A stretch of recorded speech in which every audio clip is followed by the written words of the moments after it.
ചൊവ്വയിൽ ഗതാഗതക്കുരുക്ക് അനുദിനം രൂക്ഷമാവുകയാണ്. ശാശ്വത പരിഹാരത്തിന്റെ ഭാഗമായാണ് മേൽപ്പാലം നിർമ്മാണത്തിനെക്കുറിച്ച് ആലോചിച്ചതും പ്രവൃത്തി തുടങ്ങിയതും. ബി.ജെ.പി. നേതാവ് കെ വിനോദ് കുമാർ പറഞ്ഞു. ഗതാഗതക്കുരുക്കിന് കാരണമാകുന്നതിൽ ഒരു പരിഹാരം മാത്രമായാണ് മുണ്ടയാട് ഭാഗത്തേക്ക് റോഡ് വീതി കൂട്ടിക്കൊണ്ടിരിക്കുന്നത്.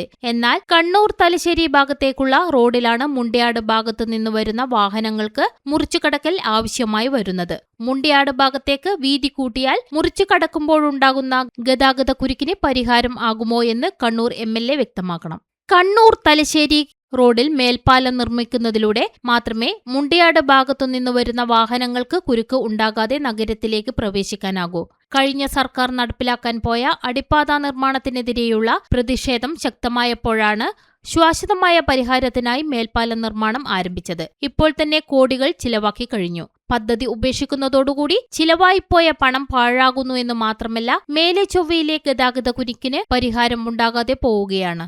ഗതാഗതക്കുരുക്ക് നിലനിർത്താനാണ് എം.എൽ.എയും കൂട്ടരും ശ്രമിക്കുന്നത്. മുണ്ടയാട് ഭാഗത്തേക്കുള്ള റോഡ് വീതി കൂട്ടിയും മേൽപ്പാലം നിർമ്മിച്ചും മേലെ ചൊവ്വയിലെ ഗതാഗതക്കുരുക്കിന് ശാശ്വത പരിഹാരം ഉണ്ടാക്കണമെന്ന് കെ വിനോദ് കുമാർ ആവശ്യപ്പെട്ടു. മേലെ ചൊവ്വയിലെ ഗതാഗതക്കുരുക്കിന് ശാശ്വതമായ പരിഹാരം ഉണ്ടാക്കുന്നതിന് കണ്ണൂരിൻ്റെ എം.എൽ.എ. ആയാലും മന്ത്രിയായാലും മറ്റ് ഉദ്യോഗസ്ഥ തലങ്ങളിലായാലും ആദ്യം മുതലേ അവ്യക്തതയായിരുന്നു.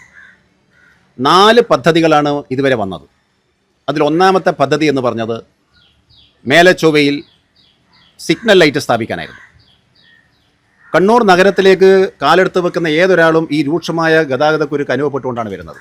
മണിക്കൂറുകളോളം റോഡിൽ അവർ കാത്തുകെട്ടി കഴിയുകയാണ്.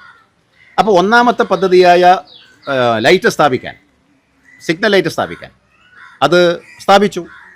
ലക്ഷങ്ങൾ ചെലവഴിച്ചാണ് സ്ഥാപിച്ചത്.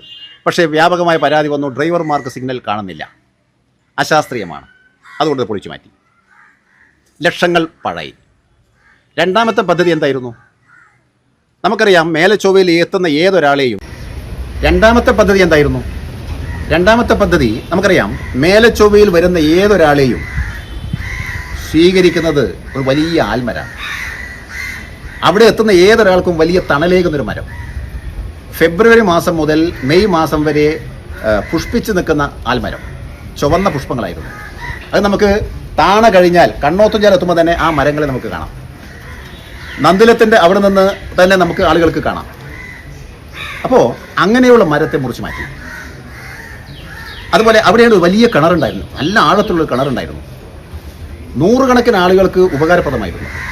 മേലെ ചൊവ്വയിലെ ഹോട്ടലുകാരൊക്കെ വെള്ളം ഈ കിണറിൽ നിന്നാണ് കൊണ്ടുപോയിരുന്നത്, ശുദ്ധവെള്ളം. ആ കിണർ മൂടി.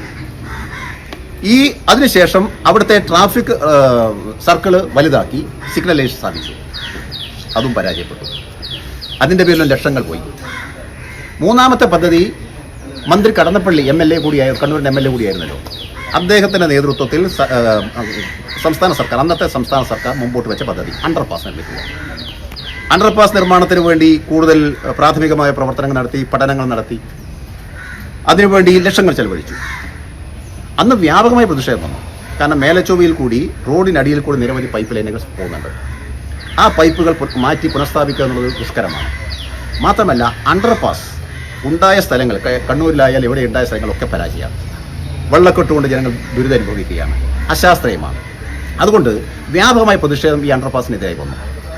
അങ്ങനെ അണ്ടർപാസും ഉപേക്ഷിച്ചു. പിന്നീട് ഗവൺമെൻറ് തന്നെ കൊണ്ടുവന്ന, അന്നത്തെ ഗവൺമെൻറ് കൊണ്ടുവന്നത് മേൽപ്പാലം നിർമ്മിക്കണമെന്ന്.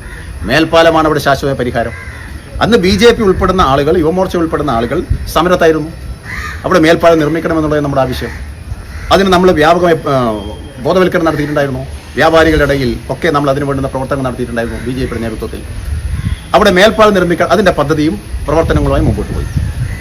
അതിൻ്റെ പ്രാഥമിക പ്രവർത്തനങ്ങളെല്ലാം നടത്തി. ലക്ഷങ്ങൾ ചെലവഴിച്ചു. തൂണുകൾ സ്ഥാപിക്കുന്ന പ്രവർത്തനങ്ങൾ ആരംഭിച്ചു. 2 തൂണുകൾ അവിടെ പണിതുകൊണ്ടിരിക്കുകയാണ്. അപ്പോഴാണ് നമ്മുടെ പുതിയ കണ്ണൂരിൻ്റെ എം.എൽ.എ. അവിടെ സന്ദർശിച്ച് ഇത് നിർത്തിവെക്കണമെന്ന് ആവശ്യപ്പെട്ടു. അദ്ദേഹം നിർത്തിവെക്കണമെന്ന് ആവശ്യപ്പെട്ടു. ഊരാളുങ്കൽ സൊസൈറ്റിയുടെ ഉദ്യോഗസ്ഥന്മാരെ അവിടെ വിളിച്ചു വരുത്തി, പണിസ്ഥലത്ത് വിളിച്ചു വരുത്തിയിട്ട് അവരോട് ആവശ്യപ്പെടുകയാണ്, ഈ പണി നിങ്ങൾ നിർത്തിവെക്കണം. ഇത് ജനങ്ങൾക്ക് കൂടുതൽ ഉപകാരപ്രദമല്ല, ഇത് വികസനത്തിന് വേണ്ടിയിട്ടല്ല. മുണ്ടയാട് ഭാഗത്തേക്കുള്ള റോഡ് വീതി കൂട്ടിക്കഴിഞ്ഞാൽ ഇവിടുത്തെ ഗതാഗതക്കുരുക്ക് പരിഹരിക്കും. അതുകൊണ്ട് ഇവിടെ മേൽപ്പാലം ആവശ്യമില്ല, അത് നിർത്തിവെക്കണമെന്ന് അദ്ദേഹം ആവശ്യപ്പെടുകയാണ്. ഇന്ന് അദ്ദേഹം നിഷേധിക്കുന്നു. അതിനുവേണ്ടി തെളിവുകൾ ഞങ്ങൾ ഹാജരാക്കാം. ബഹുമാനപ്പെട്ട മാധ്യമ സുഹൃത്തുക്കളുടെ മുമ്പിൽ ഉണ്ടാവും എന്നാണ് എൻ്റെ ശുഭപ്രതീക്ഷ. കാരണം മാധ്യമക്കാരുടെ മുമ്പിൽ വെച്ചാണ് ഇദ്ദേഹം പറഞ്ഞത്. ഉദ്യോഗസ്ഥനെ ഒരാളെങ്കിലും സൊസൈറ്റിയുടെ കരാറുകാരെ അവിടെ വിളിച്ചു വരുത്തിയിട്ട് നിർത്തിവെക്കാൻ അദ്ദേഹം ആവശ്യപ്പെടുന്ന വീഡിയോ ബഹുമാനപ്പെട്ട മാധ്യമ സുഹൃത്തുക്കളുടെ കയ്യിലുണ്ടാവും. അന്ന് വീഡിയോ ഞാൻ കണ്ടിട്ടുണ്ട്. ഇന്ന് അദ്ദേഹം പറഞ്ഞു ഞാനത് പറഞ്ഞിട്ടില്ലെന്ന്. വികസന വിരുദ്ധമായൊരു സമീപനം ഒരു MLA ഭാഗത്തുനിന്നുണ്ടാവാൻ പാടില്ല. അവിടെ അദ്ദേഹം മുമ്പോട്ട് വെക്കുന്ന ന്യായീകരണം എന്താ? മുണ്ടയാട് ഭാഗത്തേക്കുള്ള റോഡ് വീതി കൂട്ടിക്കഴിഞ്ഞാൽ അവിടെ മേൽപ്പാലത്തിൻ്റെ ആവശ്യമില്ല. മുണ്ടയാട് ഭാഗത്തേക്കുള്ള റോഡ് വീതി കൂട്ടിക്കഴിഞ്ഞാൽ അങ്ങേ ഭാഗത്തേക്ക് പോകാൻ വാഹനങ്ങൾക്ക് സൗകര്യമാണ്. ഇന്ന് മുണ്ടയാട് ഭാഗത്തേക്ക് പോകുന്ന വാഹനങ്ങൾക്ക് ഒരു സുഖമായി പോകാൻ കഴിയും മുണ്ടയാട് ഭാഗത്തേക്കുള്ള റോഡ് വീതി കൂട്ടിക്കഴിഞ്ഞാൽ. പക്ഷേ മുണ്ടയാട് ഭാഗത്ത് നിന്ന് കണ്ണൂരേക്ക് വരുന്ന വാഹനങ്ങൾ നമ്മൾ നിലവിലുള്ള ഹൈവേ ക്രോസ് ചെയ്തുകൊണ്ടേ അവർക്ക് വരാൻ കഴിയൂ. അങ്ങനെ വരുമ്പോഴാണല്ലോ അവിടെ കുരുക്ക് വരുന്നത്. ചിലപ്പോൾ 3ഉം 4ഉം ട്രാഫിക് പോലീസുകാർ അവിടെ നിന്നുകൊണ്ടാണ് അവിടുത്തെ ഡ്യൂട്ടി നിയന്ത്രിക്കുന്നത്. നമുക്ക് കാണുന്നുണ്ട്. പലപ്പോഴും നമ്മൾ ആളുകൾ അവിടെ മണിക്കൂറോളം റോഡിൽ കഴിയുന്ന സാഹചര്യമുണ്ട്. കാൽടെക്സ് വരെ നീണ്ടു നിൽക്കുന്ന ക്യൂ ഉണ്ടെന്നു.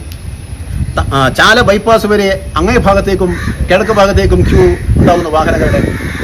അപ്പോൾ ഇത് സംഭവിക്കുന്നത് എന്തുകൊണ്ടാണ്? ഇത് സംഭവിക്കുന്നത് ഈ ക്രോസിംഗ് വരുന്നത് കൊണ്ടാണ്. അപ്പോൾ ക്രോസിംഗ് ഇല്ലാതിരിക്കണമെങ്കിൽ കണ്ണൂർ തലശ്ശേരി ഭാഗത്തേക്ക്, കണ്ണൂർ കൂത്തുപറമ്പ് ഭാഗത്തേക്ക് മേൽപ്പാലം ഉണ്ടെങ്കിലേ ഗതാഗത കുരുക്ക് പരിഹാരം ഉണ്ടാവൂ. ഇല്ലെങ്കിൽ എന്ത് വേണം?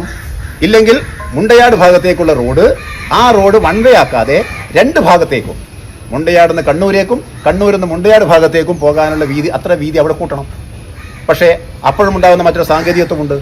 കാരണം അങ്ങനെ ആ വഴി വരുമ്പോൾ വാഹനങ്ങൾക്ക് കാൽടെക്സിലേക്ക് പ്രവേശിക്കുമ്പോൾ അല്ലെങ്കിൽ കണ്ണൂർ ടൗണിലേക്ക് പ്രവേശിക്കുമ്പോൾ റോഡിൻ്റെ ഇടതുഭാഗത്തേക്ക് കിടക്കണമല്ലോ. അവിടെയും ക്രോസിംഗ് വേണം. എവിടെയായാലും ഒരു ക്രോസിംഗ് ഇല്ലാതെ പറ്റില്ല. അപ്പോൾ അതിൻ്റെ ഒരു സുഗമമായ സൗകര്യം എന്നുള്ള നിലയിൽ ജനങ്ങൾക്ക്, സർക്കാരിനായാലും സാമ്പത്തിക ബാധ്യത ലഘൂകരിക്കുന്ന വിധത്തിലാവുന്ന വിധത്തിൽ ഈ നിലവിൽ ഇന്ന് വെച്ചിരിക്കുന്ന പ്രപ്പോസൽ, അത് മേൽപ്പാലം, ആ മേൽപ്പാലം യാഥാർത്ഥ്യമാക്കണം. ആ യാഥാർത്ഥ്യമാക്കുന്നതിലൂടെ മാത്രമേ അവിടെ ഗതാഗത കുരുക്കിന് ശാശ്വത പരിഹാരമുണ്ടാവൂ. 430 മീറ്റർ ദൈർഘ്യത്തിലാണ്, 24 മീറ്റർ വീതിയിലാണ്. ഇതിന് സർക്കാർ ഉദ്ദേശിക്കുന്ന പോലെ വലിയൊരു സാമ്പത്തിക ബാധ്യത വരില്ലേ? ഇതിനേക്കാൾ വലിയ പ്രോജക്റ്റുമായി സർക്കാർ തന്നെ കാര്യങ്ങൾ യാഥാർത്ഥ്യമാക്കുന്നില്ലേ? ഇന്ന് വികസന വിരുദ്ധമായ സമീപനം കണ്ണൂർ MLA സ്വീകരിച്ചിരിക്കുന്നു. ജനങ്ങൾക്ക് വിശ്വാസത്തിനെതിരായിട്ടാണ് അദ്ദേഹം പ്രവർത്തിക്കുന്നത്. ജനവിധിക്കെതിരായിട്ടാണ് അദ്ദേഹം പ്രവർത്തിക്കുന്നത്. അദ്ദേഹത്തിന് നല്ല ഭൂരിപക്ഷം, നല്ല പിന്തുണ നൽകി ജനങ്ങൾ അദ്ദേഹത്തെ ഒരു MLA ആക്കി. പക്ഷേ MLAയുടെ ഇന്നത്തെ പ്രവർത്തനം വികസന വിരുദ്ധമായ സമീപനമാണ്. ഈ സമീപനം നാടിന് ഗുണകരമല്ല. നമ്മുടെ ആവശ്യം അവിടെ മേൽപ്പാലം നിർമ്മിക്കണമെന്നുള്ളതാണ്. ആ മേൽപ്പാലം നിർമ്മിക്കാൻ വേണ്ടിയുള്ള പ്രതിഷേധവും പ്രക്ഷോഭവുമായിട്ടാണ് BJP മുമ്പോട്ട് പോകുന്നത്. അപ്പോൾ ഇപ്പോൾ അവിടെ ഒരുപാട് കോടിക്കണക്കിന് രൂപ ചെലവാക്കി. ആ പൈസ എവിടെ നിന്ന് ആര് കൊടുക്കും? അതായത് ULCC എന്ന് പറഞ്ഞ ഒരു കോൺട്രാക്ടറാണ് അത് ചെയ്യുന്നത്. അപ്പോൾ കഴിഞ്ഞ സർക്കാരും അല്ലെങ്കിൽ ഈ സർക്കാരും തമ്മിലൊരു കൂട്ടുകെട്ടാണോ? എന്താണ് അതിന് അങ്ങനെ ഒരു നിലവിൽ ഒരു വർക്ക് നടന്നുകൊണ്ടിരിക്കുമ്പോൾ അത് കൊട്ടേഷൻ തയ്യാറാക്കി, അതിനെ ടെൻഡർ തയ്യാറാക്കി, കൊട്ടേഷനൊക്കെ തയ്യാറാക്കി, അതിൻ്റെ എല്ലാ നോംസും പാലിച്ചുകൊണ്ടാണല്ലോ അതിൻ്റെ വർക്ക് മുമ്പോട്ട് പോയിരിക്കുന്നത്. സ്വാഭാവികമായും കരാർ ഏറ്റെടുത്താൽ നഷ്ടപരിഹാരം ആവശ്യപ്പെട്ടാൽ ആ നഷ്ടപരിഹാരം കൊടുക്കാൻ സർക്കാർ ബാധ്യതയാണ്. MLA വഹിക്കുമോ? പണി നിർത്തിവെക്കാൻ ആവശ്യപ്പെട്ട MLA അതിൻ്റെ ബാധ്യത ഏറ്റെടുക്കുമോ? ഇല്ലെങ്കിൽ കേരള സർക്കാർ ഏറ്റെടുക്കണം. കേരള സർക്കാർ ഏറ്റെടുക്കുമ്പോൾ നഷ്ടം ആർക്കാണ്? ജനങ്ങളാണ്. ജനങ്ങൾ നൽകുന്ന നികുതി പണമാണ് ഇങ്ങനെ വേണ്ടത് വെക്കുന്നത്. വ്യക്തമാണ്. ഇവിടെ ഇപ്പോഴത്തെ ഭരണത്തിന് നേതൃത്വം കൊടുക്കുന്ന ആളുകൾക്ക് ഇതിൻ്റെ ഇടയിൽ ചില കമ്മീഷനുകൾ അഴിച്ചു മാറ്റാൻ പറ്റില്ല, ചില അവിഹിതങ്ങൾ അവർക്ക് നടത്താൻ പറ്റില്ല എന്ന തോന്നലായിരിക്കാം ഈ ഭരണകക്ഷിക്ക് ഉണ്ടാവുന്നത് എന്ന് ഞങ്ങൾ സംശയിച്ചു പോകുന്നു. അതുകൊണ്ട് ഇത്തരം ജനങ്ങളെ വികസന വിരുദ്ധമായ സമീപനത്തിലേക്ക് തള്ളിവിടുന്ന ഒരു നീക്കം ഉണ്ടാവരുത്. അത് ഉപേക്ഷിക്കണം. MLA അവിടെ പണി നിർത്തിവെക്കാൻ ആവശ്യപ്പെട്ടു. അദ്ദേഹം ജനങ്ങളോട് മാപ്പ് പറയണം. അവിടെ അടിയന്തരമായും പണി പുനരാരംഭിക്കാനുള്ള പ്രവർത്തനം MLA തന്നെ ബന്ധപ്പെട്ടവർക്ക്, മന്ത്രിയായാലും മറ്റുള്ളവരെയും കണ്ട് ആ കാര്യത്തിലുള്ള ഇടപെടൽ നടത്തണം. ഇപ്പോൾ നിർത്തിവെച്ചിരിക്കുന്ന പ്രവർത്തനം പുനരാരംഭിക്കാനുള്ള കാര്യമാണ് അടിയന്തരമായും വേണ്ടത്. ഈ ആവശ്യത്തിന് വേണ്ടി BJP പ്രതിഷേധത്തിലാണ്, പ്രക്ഷോഭത്തിലാണ്. വരുന്ന തിങ്കളാഴ്ച 15-ാം തീയതി BJP അവിടെ ഒരു വലിയ പ്രതിഷേധ കൂട്ടായ്മ സംഘടിപ്പിക്കുകയാണ്. തീർച്ചയായും ജനങ്ങൾ ഈ വികസനത്തിന് വേണ്ടിയാണ്. വികസന വിരുദ്ധമായ സമീപനം ഒരു ജനപ്രതിനിധി ഭാഗത്ത് ഉണ്ടാവരുത്. ആ കാഴ്ചപ്പാട് അദ്ദേഹം ഉപേക്ഷിക്കണം, MLA ഉപേക്ഷിക്കണം. ശക്തമായ പ്രതിഷേധവുമായി BJP മുമ്പോട്ട് പോകും എന്നുള്ള കാര്യം സംശയം വേണ്ട. മേൽപ്പാലം യാഥാർത്ഥ്യമാക്കുക എന്നുള്ളതാണ് നമ്മുടെ ലക്ഷ്യം.